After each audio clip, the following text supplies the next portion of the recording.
Iowa State men's basketball is on their second week of summer workouts, and this morning they wrapped up their first media availability session of the summer.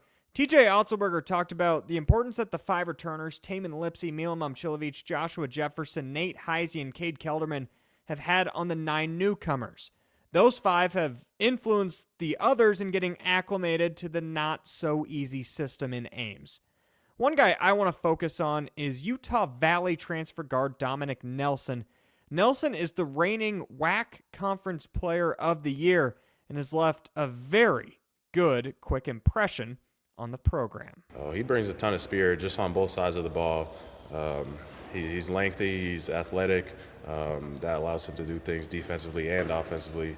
He can fly around, he can play above the rim, gets a lot of rebounds, and he's active defensively with his length and getting deflections and things like that. I've already seen it, so really impressed with his play and how he flies up and down the court. I think we'll be able to use his athleticism a lot. He's been a huge bright spot for our program. A tremendous worker and learner. A guy at 6'5", who can really get in the paint and make plays. He's got great length on the glass and defensively to end possessions and get rebounds and get steals. I love his spirit. He's continuing each day to get stronger in the weight room, to add weight, shooting the ball with more confidence every single day. So some of the things that maybe were challenges or things he could have been better last year, he's already taken tremendous steps forward with the things that he's done coming in here. Like pretty much every transfer that comes to Iowa State, Nelson isn't raking in millions of NIL dollars. He grinded his way to very little offers out of high school, to the JUCO ranks, up to the WAC, and now to the Big 12. It's a very similar path to the likes of Jaron Holmes and Curtis Jones. Our development plan, if you've looked at guys that have been in our program and what maybe they did elsewhere and then what they were able to do here, a lot of guys have made significant jumps due to the development process. Our assistant coaches do an unbelievable job identifying strengths, areas of improvement, carrying out that process on a daily basis of what those young people need to do. And I think we've been able to build guys' confidence to play at a level higher than maybe they ever anticipated. So when you have a guy like Kurt Jones, who was 2 years removed from his team at Buffalo not making the postseason, and him having a solid year, to being probably as prolific as any scorer in the Big 12 Conference was last year, that speaks a lot to the coaches, the work that they do every single day with development. So, that's what our program's about. We talk to our guys about the hard work.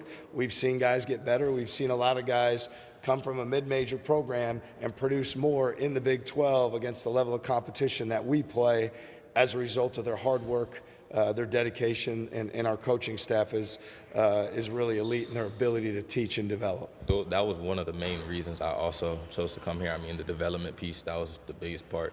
And then it wasn't like they're just like, we have development. It didn't show, like they had proof, you know what I'm saying? They had proof and showed me everything. So it was like, I seen the work that they put in. Obviously, they showed me Taman, which helped a lot also, but just being able to show me all that and apply it. Last season, Nelson shot just 25% from 3 at Utah Valley. That will definitely need to improve for his sake and the team's sake, but it sounds like the player development that he just referenced is already at work. Nelson showed up to campus a month before any of the other newcomers, and he's already put on 10 pounds of muscle and has spent countless hours in the gym with Eric Crawford working on that three-point shot. The first week and a half, 2 weeks, honestly, it was just like mechanic stuff, just figuring out what I'm more comfortable with, what works the best.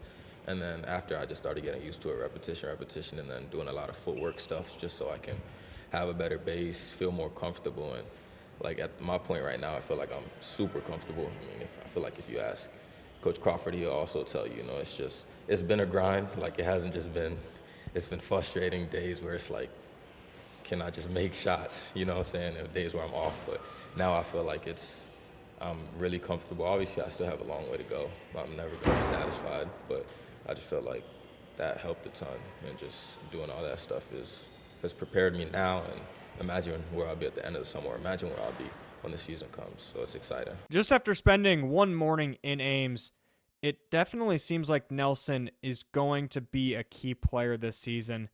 And they'll need it. They'll especially need him to work on that three-point shot. That could be one of the main X factors all season long. Rob Gray has a really nice article on Dominic Nelson. You can check that out on CycloneFanatic.com. We'll have more from this press availability the rest of the week here on Cyclone Fanatic.